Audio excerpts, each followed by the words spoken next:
Nshuti bakunzi ba E+257 ndabaramukije ndabifuriza umunsi mwiza aho muherereye bivanye n'umwanya murimwo. Judy Kael niwe muri kumwe kuri micro. Channel ni E+, ikiganiro ni E+ News, aho uno munsi muri exclusive interviews zo kwa turi kumwe n'umwe mu baririmbyi ba 257 industry. Nkuko mubizi muri entertainment ya 257 hama hariho byinshi bigenda biraboneka, ariko ndakumenyeshe yuko byinshi ugiye kubikurikirana kuri E+257 ivyinyegeje n'ivyo benshi byananiranye yuko babibamenyesha. Ntiwibagire gukora subscribe kuri channel yacu, hama urabona agakengeri kaca kaza ku ruhande ucuga fyonda ko kugira uko dushize ko video haraza notification kugira ngo uzuramenya ivyo twage turashirako. Mu kanya gato turi kumwe na Kingorongoro canke ushoboye kumwita Mysterio, afite izina ry'ikirundi ryamajyananiye kuvuga no rimuvugirana usanga nari beshe, ariko ndakomesha yuko nimba ari hano muri kano kanya, nimba tugiye kuvugana ni kubw'indirimbo yiwe nshasha yiswe Harikera. Harikera harimwo ibiki, harimwo ibintu byinshi bitandukanye, ariko novuga nti lyrics cyane yongora kuko iragoye. Yaririmbye ikirundi the first time kuko abantu benshi bariko baramusaba kuririmba ikirundi kuva aho yaririmbanye na Christian Junior mu myaka yahera.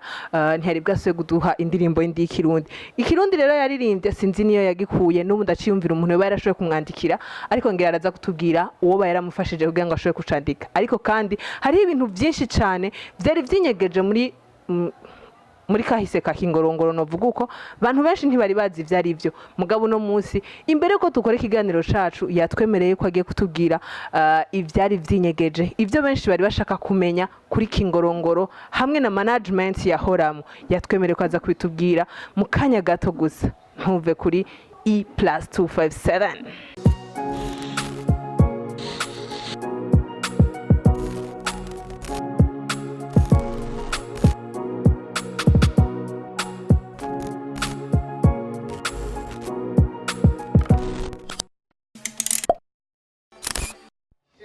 Kingorongoro ni sawa? Ni meza cyane. Urakomeye? Ego. Kuko abaririmbyi mukunze kwambara amafeme naho haba hariko harakizuba. Je kwanza ndafise amasoni. Ego cyane. Nta murapero ndabona atagira amasoni. Igitumye no musi tuvugana na Kingorongoro ni kubw'indirimbo yawe Harikera nkuko twamaze kubivuga mu ntango. Ndakeneye kumenya indirimbo Harikera uyisohoye, hari abantu benshi bari bakeneye kumva ikirundi ca Kingorongoro. Ninde yakwandikiye? Je ndibaza ati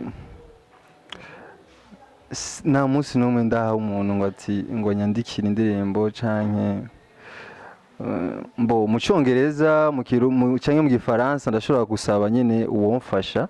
Urazi burya nta muntu amenya vyose, ariko je ndi umuraperi w'umurundi kandi narigeze gutwara amatrofe, narigeze gutwara concours de rap 2008 na 2010, naririmba ikirundi.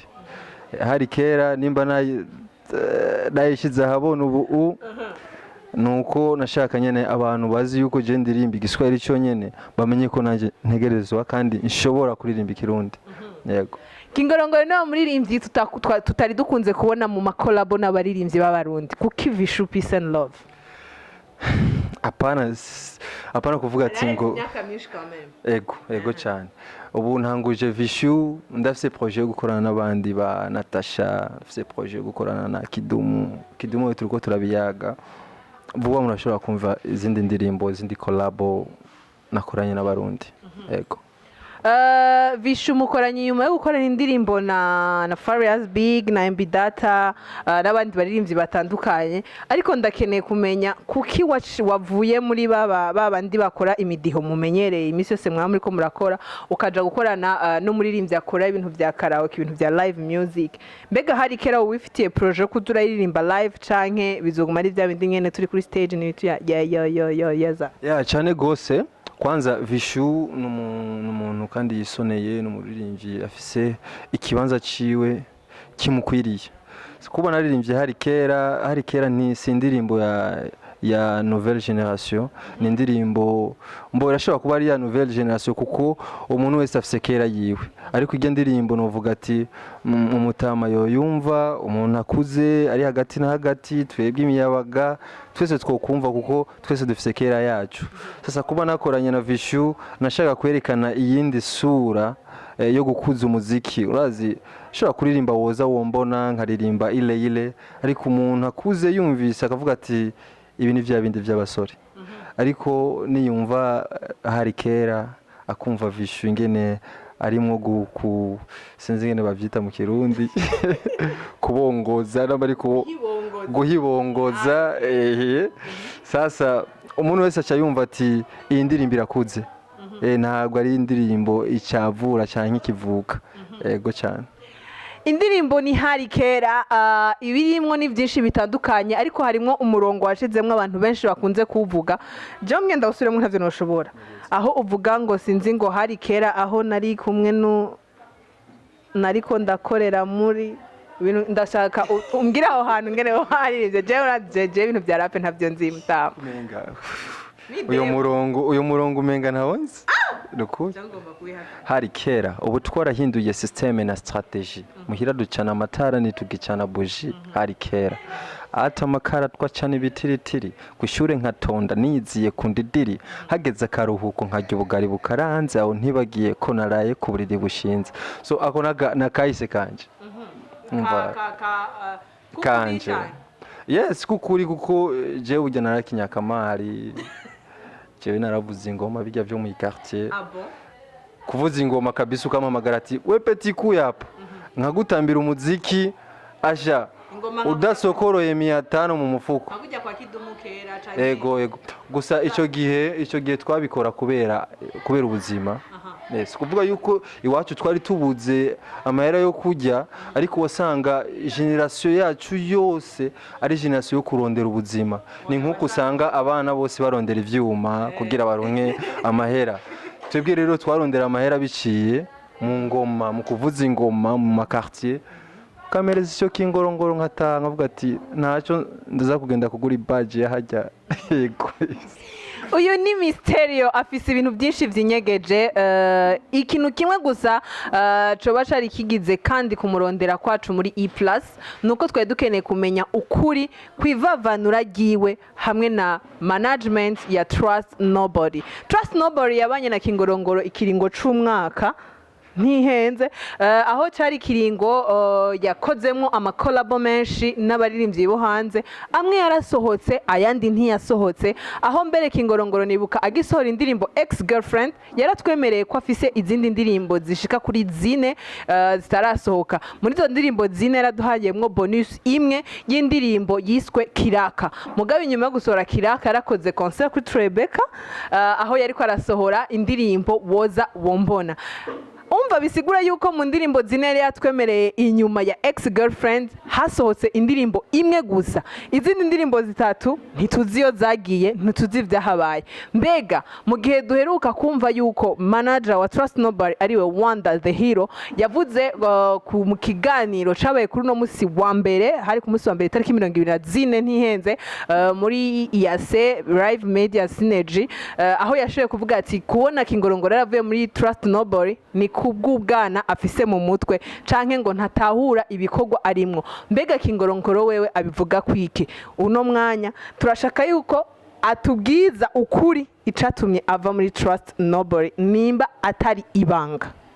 Kwanza reka mvuga ati ndi umwana kwa mama wanje na papa wanje wenyene tu kandi novuga ati sindi umwana hamwe no seruka mva ahandi ninjira mu rugo iwacu bavuga ati ngo wa mwana aratashe canke wa mwana ntiyagitaha iyo ntashe muhira babona nk'umuntu akuze atashe ashobora kuba yazanye n'agakemanyi muhira sasa wowe unyise umwana mu gihe ndiko nkora ibintu natangiye gukora ibintu wowe nyene kugira umenye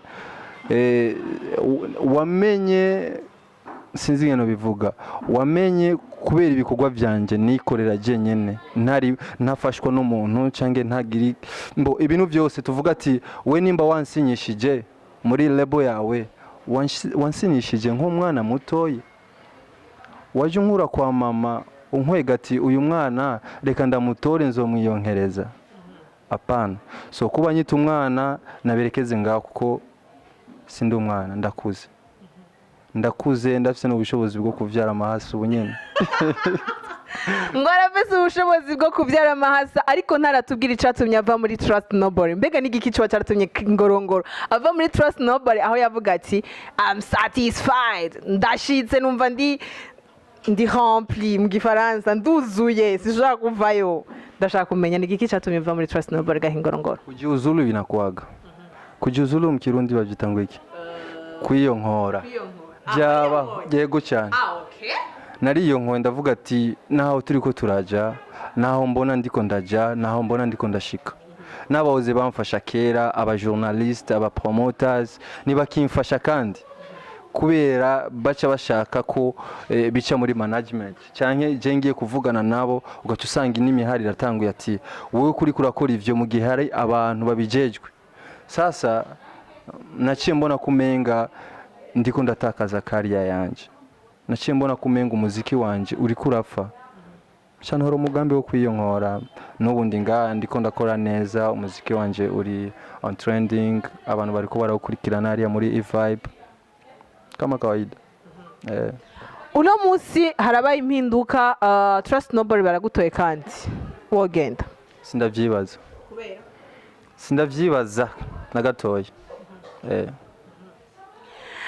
ngo naho bamubwira bati baca bamuha umuliyoni ku munsi ngo ntavyo yibaza ko yojayo. Ndashaka kumenya n'igihe nyungu canke ni kihe kintu umaze guhomba kuva uvuye muri Trust Nobel?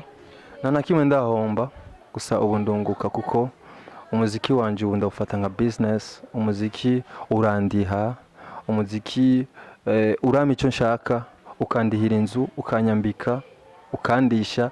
Sasa umbwiye ati ngo ari cyo ndahomba, mu gihe kera nkiri muri management nari ndagutelefona ati bwa bunde byo sinari mumfashe n'ukuri kwa Mungu mungurire n'amagi angahe. Sasa so maisha bro, mimi saizi najitegemea mwenyewe, sijawe kulala njaa tangu natoka kwenye management.